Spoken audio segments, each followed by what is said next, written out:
On the 14th of February 1981, 48 young people died in the Stardust Inferno. Many hundreds survived that night and had to live through the 1980s, putting their lives back together again, when members of the Irish political class mismanaged the economy and in some cases borrowed as if there was no tomorrow.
By the 1980s, of course, you had Reaganomics and you had Margaret Thatcher.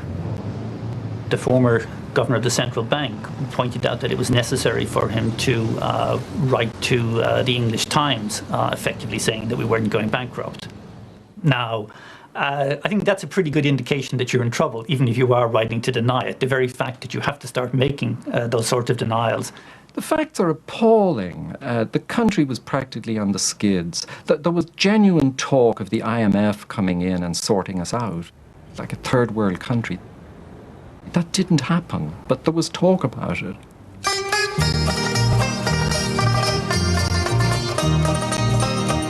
From southern glens to western shores, the ancient cry of freedom roars. From northern hills to Leinster's doors, we'll rise and follow Charlie. Charlie's song we'll sing as one. Charlie's song we'll sing along. With Charlie's song we'll march again. A brand new future we hail. Led by Gareth, the man you know. You won't be taking a chance.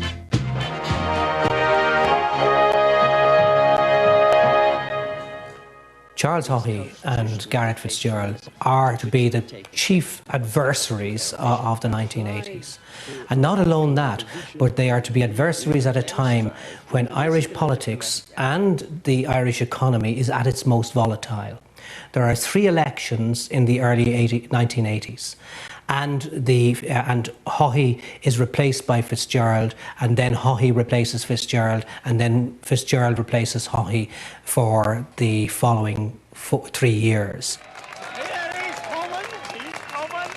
Charles Haughey is an absolutely critical figure in the emergence of modern Ireland. Because what Haughey was about was bridging the gap. We were undergoing this hugely traumatic process of social change, where one Ireland was going and another one was emerging. And Haughey was the critical person who was able to make it look for a long time as if the new Ireland was really the old Ireland, just in a slightly different guise. I think Fitzgerald and Haughey were deeply suspicious of one another. In part, probably because Ireland is a very small society. I think they went to the university together. I think they would have known one another from a very young age.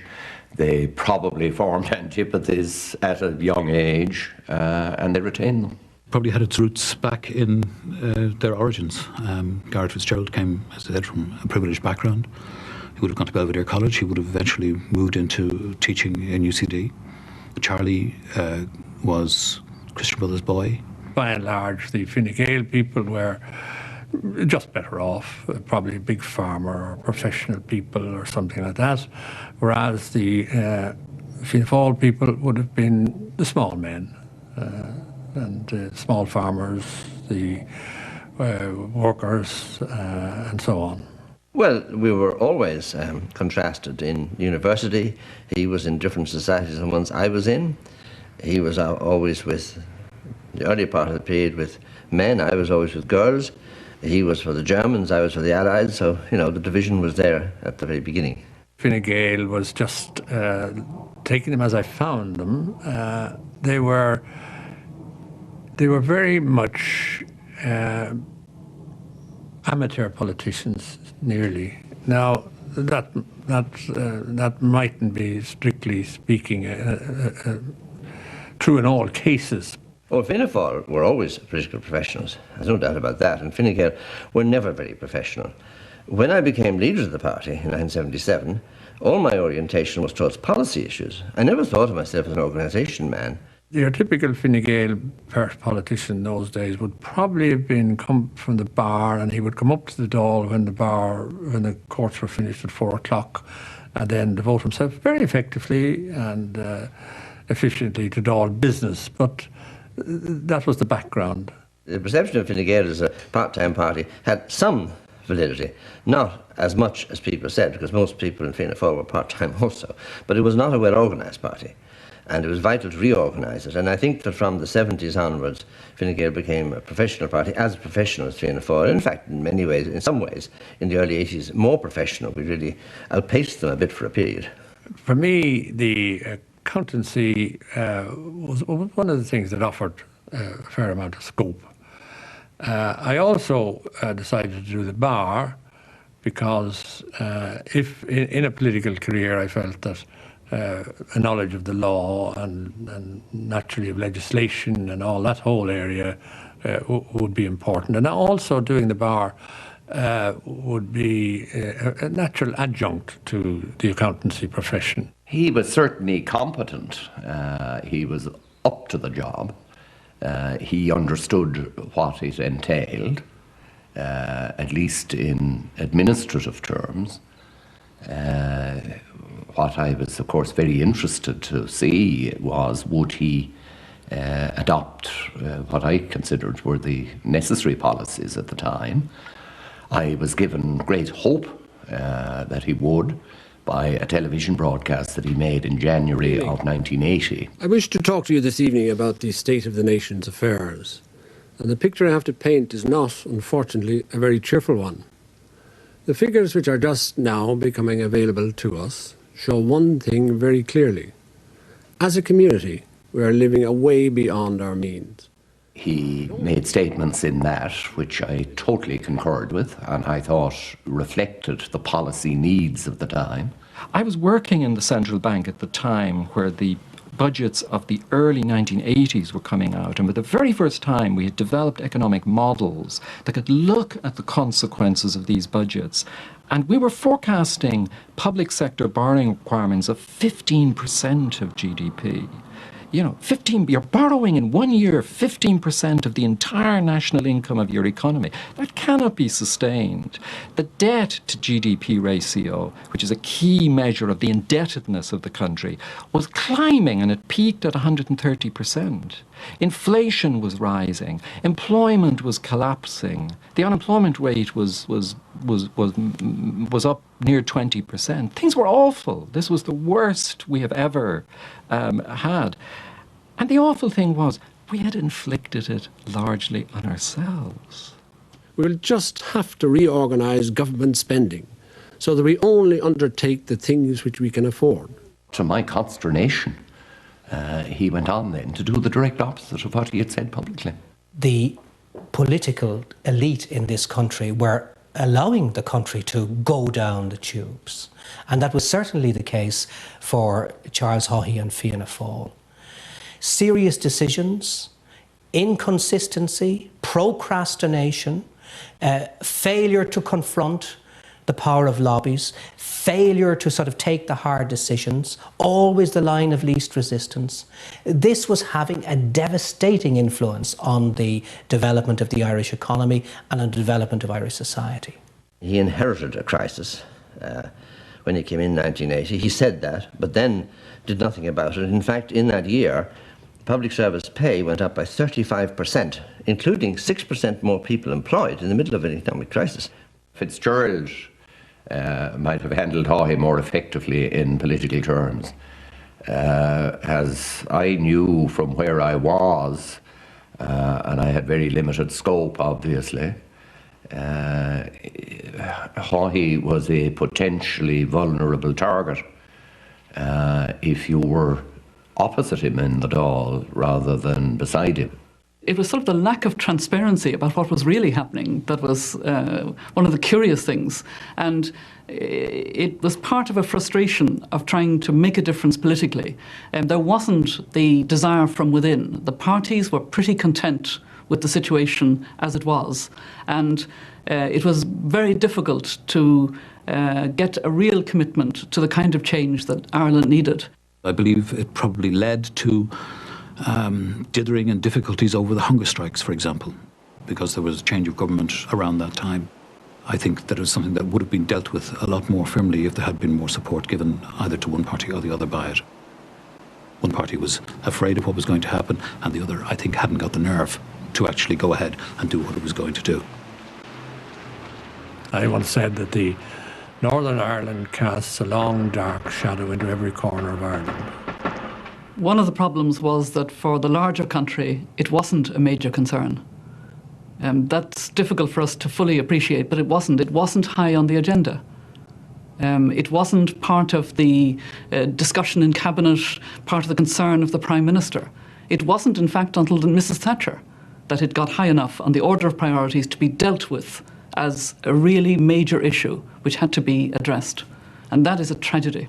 As I saw it, we had to have a completely new approach to the problem of Northern Ireland.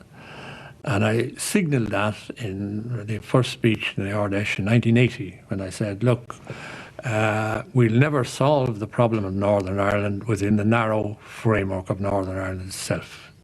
We have to lift it up onto a new plane, elevate it into give it the status of an international problem, a problem that exists between two governments, two sovereign governments, and which can be solved by those two sovereign governments tackling it.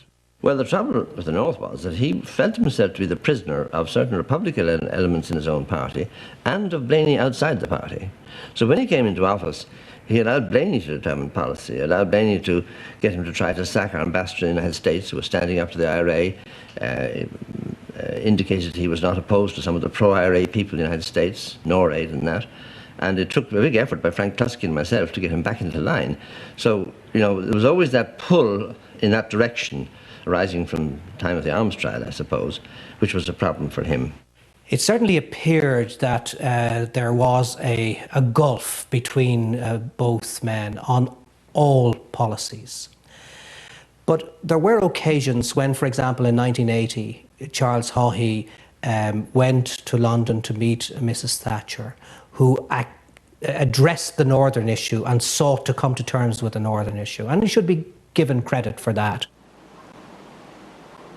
He didn't, I think, bring a breakthrough with Thatcher. I think from the early 80s, Thatcher distrusted him.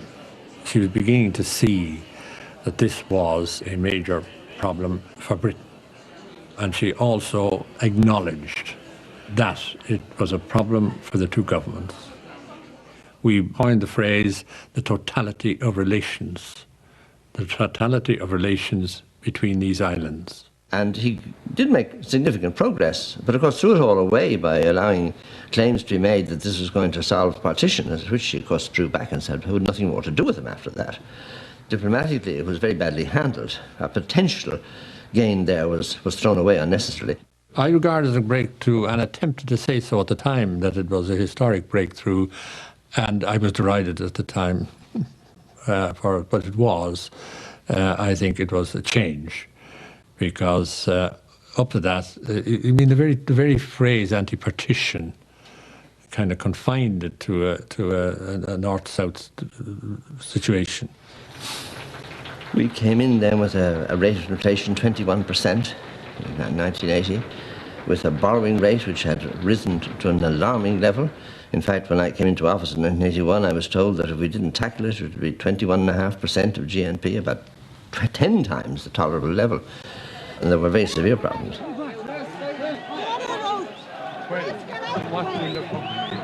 Just the letter on the top. Pardon? I will, I'll allow the read. Right, 6 reads and 12 members of the National Committee. Get everybody else out of the road.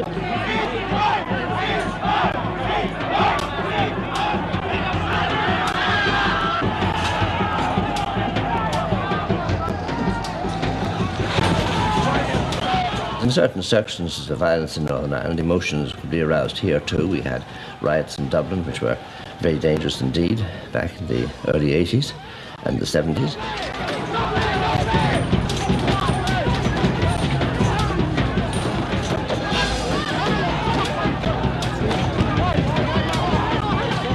We could have really destroyed ourselves in the 1980s.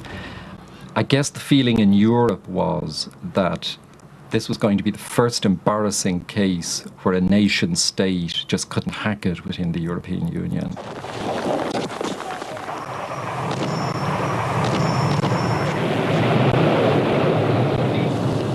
Mr. Haughey's reaction to the war in the Falklands was calculated, I think, to annoy hell out of Mrs. Thatcher. And predictably enough it did. At a moment when it was so vital to us to have influence with the British in Northern Ireland, to gratuitously, announce an ending of sanctions on Argentina, which in fact we couldn't do for some weeks because we were involved in EC sanctions, that did terrible damage. It took me a long time to recover, because when I came back into office, even though I had opposed that, Margaret Thatcher's attitude to anything to do with Ireland was very negative indeed. So the diplomacy was, I'm afraid, somewhat ham-fisted, and his understanding of the North, certainly of the Unionist side, and even of the nationalist side, was some degree problematic. Napoleon said that he didn't need good generals, he needed lucky generals. And in the case of Haughey, Haughey in 1982 clearly had the picking of his generals. And he picked bad generals, but he also picked very unlucky generals. That's at one level. But secondly, in this famous Goo-Boo government of 1982, grotesque, unbelievable, bizarre and unprecedented, a phrase coined by Conor Cruise O'Brien, there was a series of events which would have caused problems for anybody in power. A man wanted for murder had been arrested in the Attorney General's home. The country was mesmerised. Here was an unbelievable situation, one which nobody had ever encountered before. It was hard to credit that such a bizarre happening had taken place. This was, as I say, a grotesque situation, one that none of us had ever experienced before. I don't think there's anyone in this room who's ever had such an experience of such an unprecedented situation. Once you were elected leader of Fianna Fáil, the organisation gave its allegiance. But in the case of Charles Haughey, he faced opposition from within the party from the very outset. Charlie McCreevy, Desi O'Malley, Mary Harney in particular, all had an extremely difficult time adjusting to what they would have seen as the inconsistencies, what on occasions they saw as the contradictions, and what very often they had to confront on a personal basis as the autocratic style of this new political leader. I don't think I was an echo of Jack Lynch, but I think I probably represented things that Lynch and many others in Fianna Fáil represented. In a sense, apart from whatever we represented positively, one thing was clear, that we were opposed to not just the leadership, but more especially the method of leadership of the party at that time. There was an appalling incident where a Fianna Fáil deputy who had expressed himself as opposed to Mr. Haughey was beaten up in the main hall of Leinster House, was knocked to the ground, was kicked in the chest, stomach and face a number of times. That doesn't happen in a normal parliamentary democracy. Particularly doesn't happen as between members of the same party. And, you know, to say now that people should have stood up against these things perhaps more strongly than they did is not to judge it as it was then, when quite a number of people were genuinely terrified. They try and they try and they try, and on each occasion they fail. Haughey has a grip on the core of the party, and through whatever measures, blandishments, threats, etc., they turn out and vote for him. He won because he was much better at internal political infighting than I was. Much better. Mr. Haughey, is there any significance in the fact that Mr. O'Malley is not present? None at all. None at all. No, the people who are here are just a few colleagues who happen to be around. None He has political skill, there's no doubt about that. He knows how to win, but sometimes he wins and he wins hard, and that creates even more problems for him. Come on! Come on! Come on! Come on! Come on! Come on! I don't think the political corpus of Northern Unionism fully understood us. And therefore, I was trying to indicate to them, look, you better try and understand us more and see how far we would be prepared to go. And as a matter of fact, everything that's happened since has shown them, different political leaders, my successors, time and again, have shown the Northern Unionists that we are prepared to go very, very far. In January '83, when I came back into office for the second time, with the hunger strikes behind us, it was clear to me there had been a big shift in opinion in Northern Ireland towards Sinn Féin and the IRA, away from the SDLP. If I persisted with what had always been my policy of trying to get agreement with the Unionists in some way, at some shape, and allowed this drift to continue, things could get out of control completely.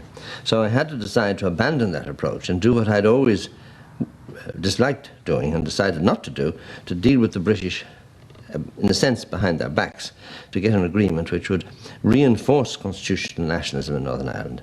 And so I established the New Ireland Forum to get some kind of principles on which we could rely on, which Fianna Fáil would have accepted also, so my back would be reasonably safe. That recognised for the first time National Ireland officially said to the unions, you have a right to be British, you have a right to be Protestant, and you have the right to have those two rights respected by the rest of us. I deplored the fact that Mr. Haughey had signed that report and had then gone out half an hour later and had started to criticise it and to say that he didn't accept parts of it and wouldn't accept parts of it. And I wrote an article in a newspaper the following Sunday saying that I supported it in full and that I thought Fianna Fáil, who had signed it, should also support it in full.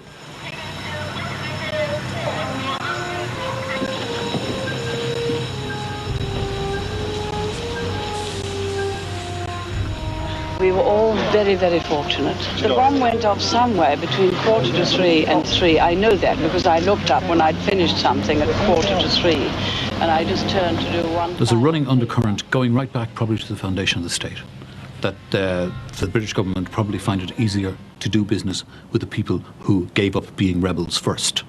Okay, Fianna Fáil kept on being rebels for a bit longer and eventually disposed of most of the rebels who were left. I think it showed in their dealings, for example, in the 1970s when the Sunningdale Agreement was reached, and finally in 1985 with the Anglo-Irish Agreement, when it wasn't a Fianna Fáil Taoiseach who was sitting beside Margaret Thatcher, it was Garret FitzGerald, a Fine Gaeler. She definitely trusted Garret. She thought Garret was probably the only honourable Irishman she'd met. I think she thought I was a bit of an unreconstructed provisional IRA man. You know, I think she had somebody, I don't know who fed her that time, but I think she had that idea about me that I was far too green for her, and that Garret would keep me in chain and Garret would protect her interests. You know, which was, from our point of view, it wasn't a bad negotiation team. You see, the tough cop and the soft cop. That was the most important international treaty for Ireland, most important one, because it went to the fundamentals of the Anglo-Irish relationship. And Mr. Haughey's reaction at the time was to send Mr. Lenihan off to Washington to canvass against it, to try to get the Americans to oppose it. And I thought that was an absolutely monstrous thing to do, frankly. On this occasion, he feels enough is enough, I can't take it anymore, and he's out of the party.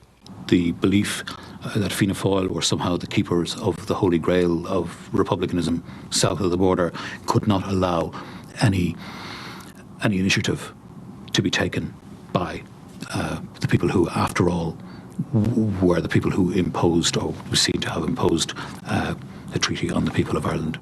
Obviously, the culmination of the agreement, the signing of it in Hillsborough, was a great moment. But I was a bit disconcerted when we went to have a glass of champagne afterwards, and I reminded her that our ambassadors were going into the co-repair meeting in Brussels to discuss arrangements I'd made for finance for Northern Ireland from all the states in Europe, when she said, no, certainly not. More money for these people? I need it for my people. Look at their schools, look at their roads. And I realised that all along she's a nationalist, English nationalist, not a unionist in any sense. She was a very good British Prime Minister. Her first and foremost loyalties were to Britain and Britain's interests. He was opposed to it, I think, principally because it was a kind of de facto recognition of partition. It introduced in a formal way for the first time the consent principle, so far as Northern Ireland was concerned, that the status of Northern Ireland would not be changed except with the consent of a majority of its inhabitants. And that was a kind of formal recognition of partition. It was also a formal recognition of the realities under which we had worked for many years. The position as I now see it is that there isn't even room within Fianna Fáil, be it at parliamentary party level or at any other level throughout the grassroots of the party, for people to get up and have a different point of view, and for that point of view to be listened to and respected. We don't even have party meetings sometimes to discuss issues. It seems to me that Mr. Haughey makes up his mind on what the policy should be, and everybody else is supposed to toe the line. Lamass once said to me that the most difficult thing that he ever did or had to do was to keep a major parliamentary party, Fianna Fáil, together in opposition. Very difficult task in a modern parliamentary democracy, particularly Fianna Fáil, because they weren't used to being in opposition. They weren't used to being out of office. What really frightened me in the mid-80s, 1985, was the fact that the then government of the day was spending money like water. And the criticism of them and the opposition to them by the Fianna Fáil party in opposition was based on the fact that they weren't spending enough. Pot half full and pot half empty argument about that government. Some people would say that they failed in any way adequately to grasp with the problems. I think people like Gareth Fitzgerald and Alan Dukes would argue that they did reverse the trends, that they stopped the country, going to hell in a handcart. We were now thinking of ourselves as Europeans, and we were failing. Going to meetings in Brussels in the 1980s, you almost crept around and tried not to pretend you were Irish because you were a failure. I think there was a lot of, as I say, gesture politics going on. I think that there was a lot of harassing, for example, over the divorce question. That's just one example where Fianna Fáil did not exactly assist with the going forward of divorce legislation. We had been a society that was very homogenous. It was a traditional type of society, and men and women had their traditional roles. Socially, I feel we had to come of age in terms of roles not being as restricted, women in the workplace, control of fertility, smaller family size, generally looking at our European neighbours and seeing that we were a long way back from where they were. It's always interesting when a party gives itself a name, and when the Progressive Democrats called themselves just that, it automatically provoked the question as to what was progressive about them or what was democratic about them. And this is unprecedented. Fianna Fáil doesn't have splits. the one true church, and if you go outside it, you are in exterior darkness. Now you have a party called the Progressive Democrats, and with Desmond O'Malley, who is an outstanding sort of politician, and Mary Harney, who had to withstand fairly rough treatment from Charles Haughey in Fianna Fáil, and Bobby Malloy and Pearse Wise. You had the nucleus of a challenge to Fianna Fáil at a time when Haughey had never succeeded in getting more than the sliver of a majority in order to stay in power. I think that what they were the clean business end of populism. They saw that the business sector, the efficient economy, could be damaged by shadows hanging over it. At the moment, we have launched the party on the strength of an overdraft of £5,000 that we've got from a bank with whom we opened an account the other day. And apart from that, we've no money, but...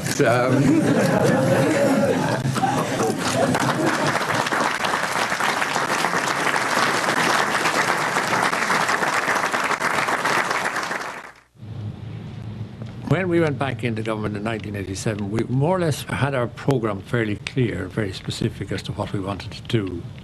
And again, it was an integrated programme. Primarily, of course, we had to deal with the economy. Because in 1986, 87, the Irish economy was in pretty dire straits. The resilience of the Irish policy-making establishment in the civil service, with the best traditions inherited from our British connection, planning and policy making was quietly going ahead even through all this awfulness. The figures, not to bother about them now, but they were very, very, very depressing. So our major attack on the situation was to put the finances of the country right. First of all, the IMF were smelling around and were likely to come in to Ireland if improvements weren't brought about in the level of public expenditure. Secondly, and I think very importantly, he was startled by the electoral success of the Progressive Democrats in the 1987 general election, when he realised that control of public expenditure wasn't necessarily political death in Ireland. I'd have to also say that the leader of the opposition at the time was Alan Dukes, and he, with great political self-sacrifice, I think, from his own point of view, but in the national interest, supported us.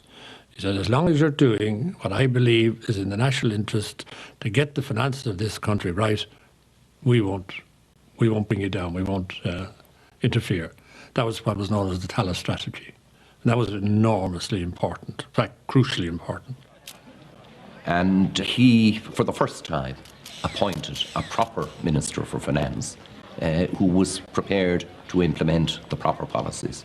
Our national debt was about 150 times gross national product, which was an almost impossible level. The education system was being reformed, the RTCs were coming online, the preconditions for modernity on the education side were being laid, the telecommunication system was being modernised. It was bankrupting us, but it was being modernised. And at least there you had a payback, whereas much of the public expenditure of the late 70s and early 80s was on consumption. It was sheer waste. There was a fairly sizable section of the community at that time who were prepared to respond to that call because they knew that Ireland was going down the tubes if it didn't. Probably the major thing we did was bringing in the social partnership concept.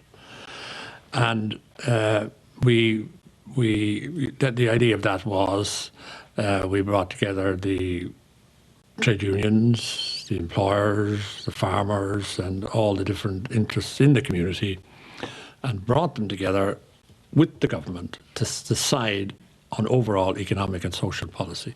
Now, that was a complete breakthrough, and I think probably more than anything else, it had the effect of turning the economy around. The future looked very bad for Charles Haughey, because now what faced Fianna Fáil for the first time was the idea of coalition. And that was a threat to the core values of the party, whatever they were at that stage. The government that we had formed with him could, I think, have gone on longer, because it wasn't his desire, I think, to bring it to an end, even though I'm sure he found it unsatisfactory in many ways. It was better than not being in government at all, as far as he was concerned. It contrasted with the subsequent government that we found ourselves in under Mr. Reynolds. Mr. Reynolds' attitude was very different. That was that he wanted to bring the government to an end, and he did it within 8 or 9 months.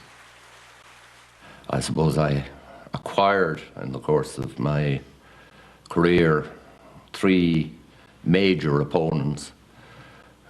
2 of them were Taoiseach successively, and the third used to boast that he was 5% of the Irish gross national product.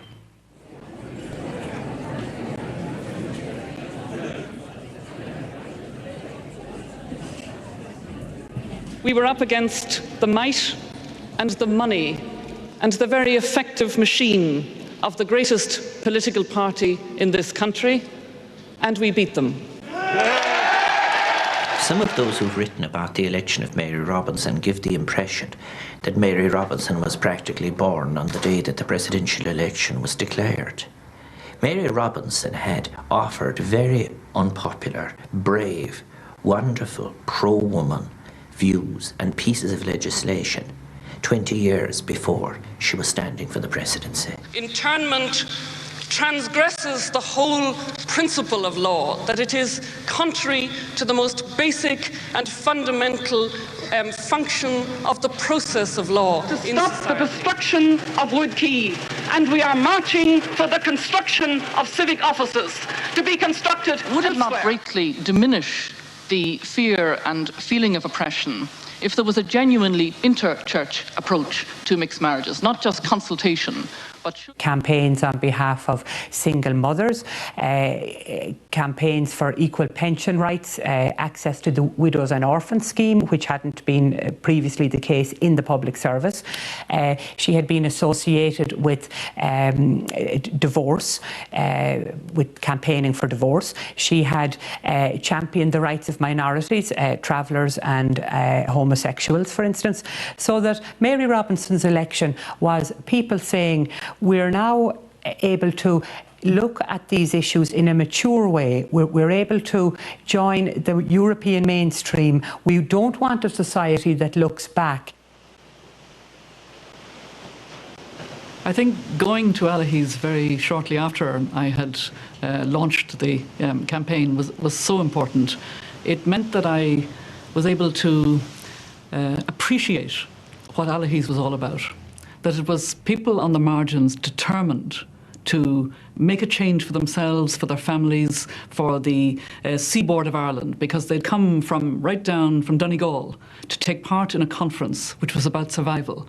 It was about rural communities. It was about caring about people and culture, and there was a rugged self-determination.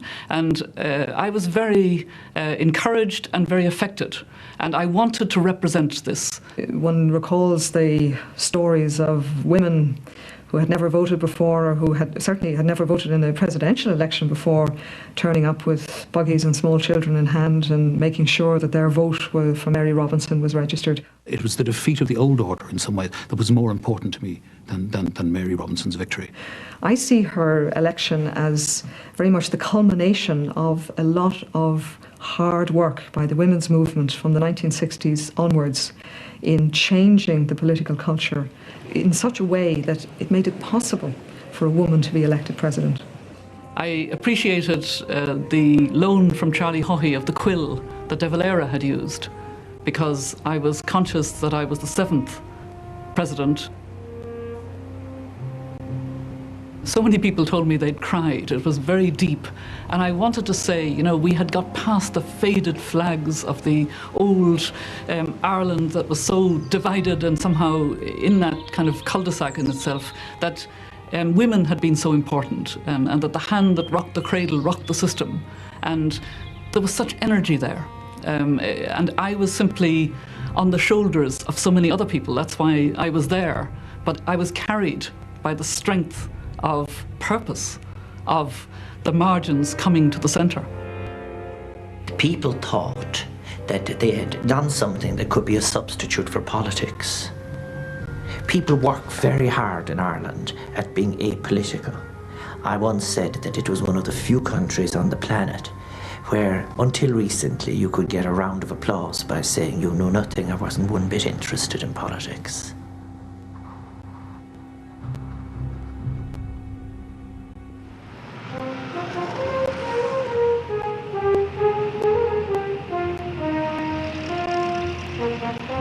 It was very satisfying because we happened to have the presidency, my presidency, at a particularly crucial period in the history of the European community. It so happened that the whole possibility, the whole problem of German reunification came up at that time and was all decided really within that 6 months. And I suppose that's probably, as far as I'd be concerned, our greatest contribution to Europe. Every one of our presidencies, something has needed to be done, or in some cases a number of things needed to be done, which have been done efficiently by our ministers and by our civil servants. And that's been important. The one chance we have to show our mettle is during presidencies. That, plus the fact we have been positive about future European integration, have stood to us. Particularly that smaller countries who were not in the first tranche of membership could do it. One that had come in from the outside, that seemed to be in a different tradition to the majority of them, was able to adapt itself so successfully. We've brought our culture to Europe, which will be a big influence in the European scene. I'm not just talking about dancing and music, our attitude to things, our way of life, our belief in peace.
They never imagined this, the founders of the Free State.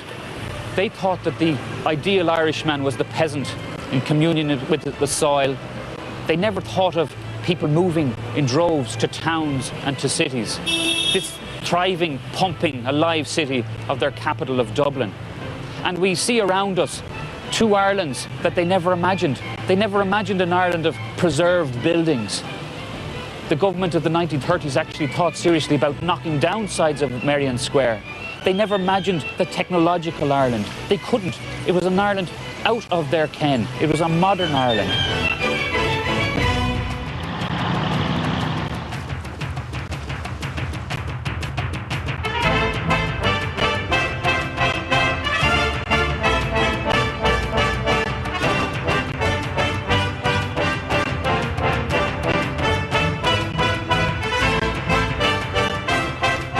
the very pits of the Irish experience was in May 1988, when the influential British magazine, The Economist, ran a country study of Ireland. And the cover was devastating. It showed a lonely traveller woman sitting on the pavement while a rather prosperous gentleman walked by. And the cover was Ireland, the poorest of the rich countries. At least they gave us that.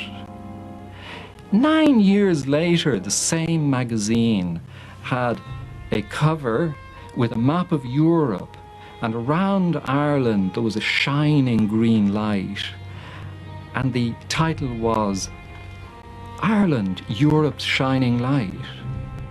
We have perhaps unnecessarily made ourselves seem to be beggars in Europe by putting too much emphasis on the flow of funds. These are important, they've been useful, they haven't actually had much to do with our economic growth, but they've helped us to catch up with our infrastructural inadequacies somewhat more rapidly than if we had to do it all ourselves, and that's made a better basis on which to build growth.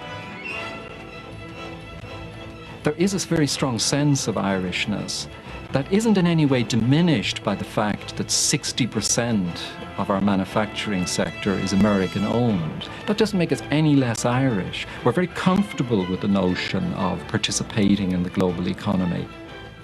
Whether that will last, I don't know. Are we maybe burning oil from the previous generations that imbued our country with a sense of culture and identity, and will this dissipate in the global economy?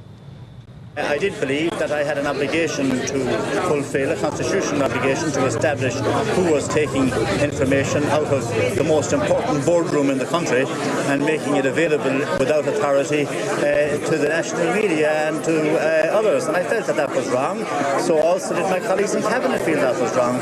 And consequently, I was required to ensure that that would be stopped. And I consulted with the authorities at that time, and one of the methods that was decided upon was the telephone tapping of phones, and anybody else that says otherwise or tries to abandon himself or herself from that situation is not telling the truth.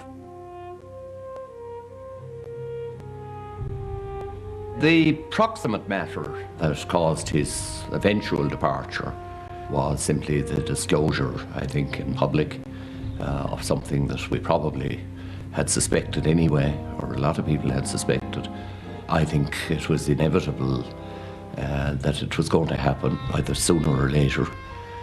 We may have administered the formal coup de grace in the end, but essentially the movement came from within his own party.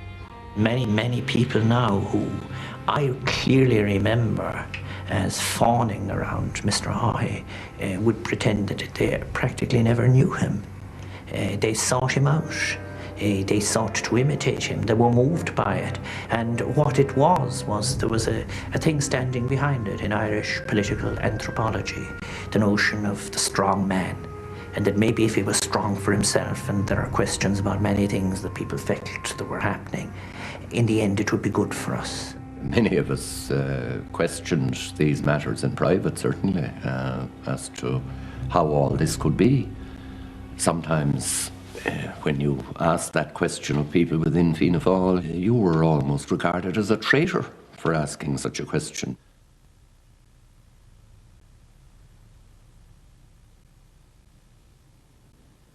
I'm not going into this.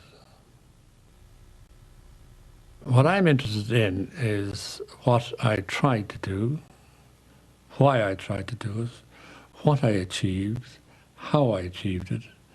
Did I leave things for the people I served better than if I hadn't tried to do what I tried to do?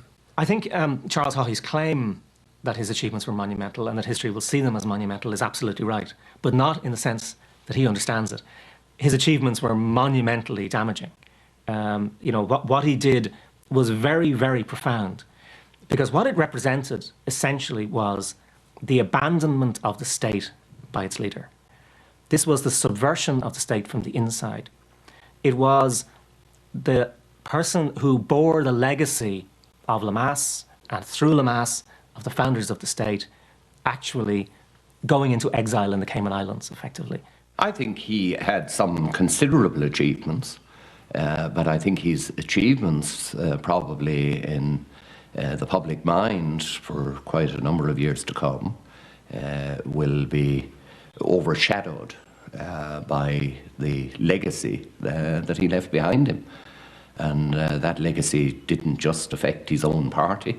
I think that legacy has affected Irish public and political life generally, and it has affected it negatively.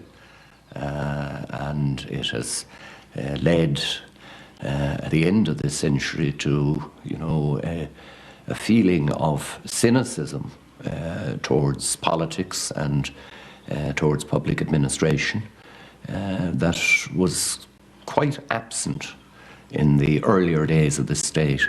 All the old stagers died poor, including Mr. Lemass, who had probably more opportunities of making an enormous personal fortune than any other man in this country in the last 100 years. If you asked any politician or commentator or historian to name a dozen people who were accused by their political enemies of being corrupt in the history of the state, out of 1,500 politicians, I don't think they'd get 12 names. That's a pretty good record, even if it has been tarnished recently by a very small number of people. Particularly the way in which we as a society dealt with the crisis in the public finances in the late 1980s, which was a key moment for the state where the survival of the state was really in question. We all know that at that time there were in the country, in bogus non-resident bank accounts, huge sums of money which were being hidden from the revenue with the collusion of large sections of the public service. People who knew about this but decided not to go after it. Now that was corrupt. We have seen what sort of a society has been created as a consequence of losing one's sense of allegiance to the state, of losing one's sense of allegiance to nation, and of losing one's sense of allegiance to church. Originally a people who had been used to looking to the church for guidance, and a people who had benefited greatly from church involvement in education, for instance, in terms of access to education. The values that were transmitted may be a different thing, but clearly the church had been a great presence. The Catholic Church receives a series of body blows through the 1990s, and it is unable to cope in many cases, and the leadership finds it very difficult to cope with the challenge that these scandals present, the need for transformation and renovation. There are sexual scandals, issues of paedophilia, and there is the resignation of Bishop Casey in very difficult circumstances. I would venture to suggest that very great number of the Catholic priests of this country are among those, perhaps with the greatest reason of all, who feel that they've been let down. Wouldn't you say so? Yeah. And they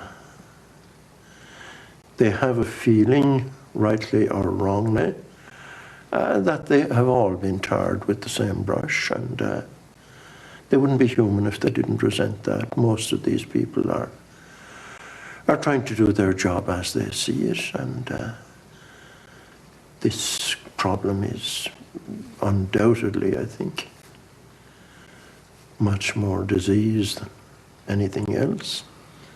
I think that the disappearance of what you might call a genuine Christian religion, the complete disappearance of it, it could be argued that there were certain positive aspects to that, but no substitute system of morality has ensued. And I think that people are basically unhappy and at sea.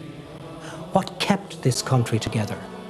What did people give their allegiance to in the earlier decades, in the earlier ages? They gave their allegiance to the nation, nationalism. They gave their allegiance to Catholicism, to the Catholic Church. They developed a concept of citizenship, that is allegiance to the state, which was relatively weak. And now there is a necessity to rebuild and to create a concept of common citizenship.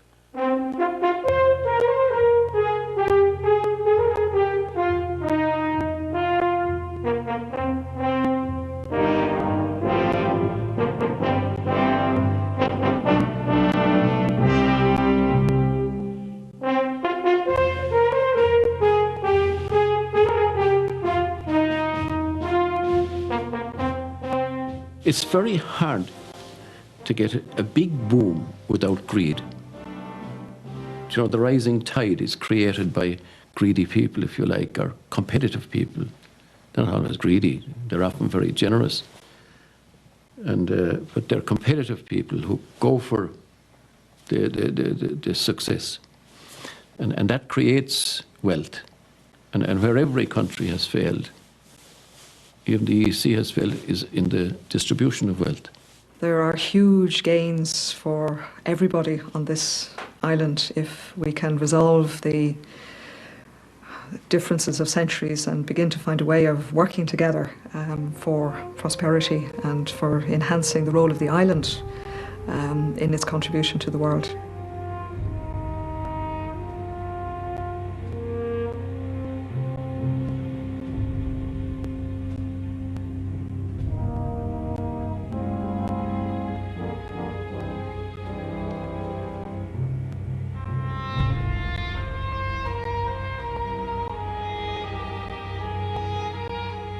I hereby recommend to the governments and to the parties that they make the necessary arrangements to proceed and call on them to do so without delay.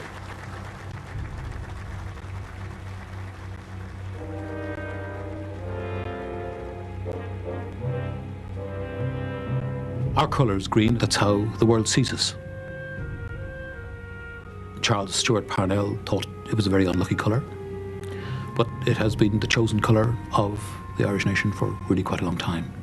My own children have little interest in Irish nationalism, very little interest in history, I think, like a lot of children today. But they have an interest in a different kind of green. They have an interest in the green of the countryside, in ecology. And maybe that's the green we'll find ourselves carrying into the next century. A big issue for Ireland now as we begin a new millennium, we had the great strengths from the margins, and we really developed a resilience, an ethic, a sense of ourselves. Now it may be more difficult if we're not careful, and I believe we can only do it if we position ourselves to reach out visibly to those who are on the margins in Ireland still, and those who are wanting to be where the modern Ireland is in developing countries. We owe it to our own sense of history that we're on their side, that we retain that link with the margins, that we don't forget.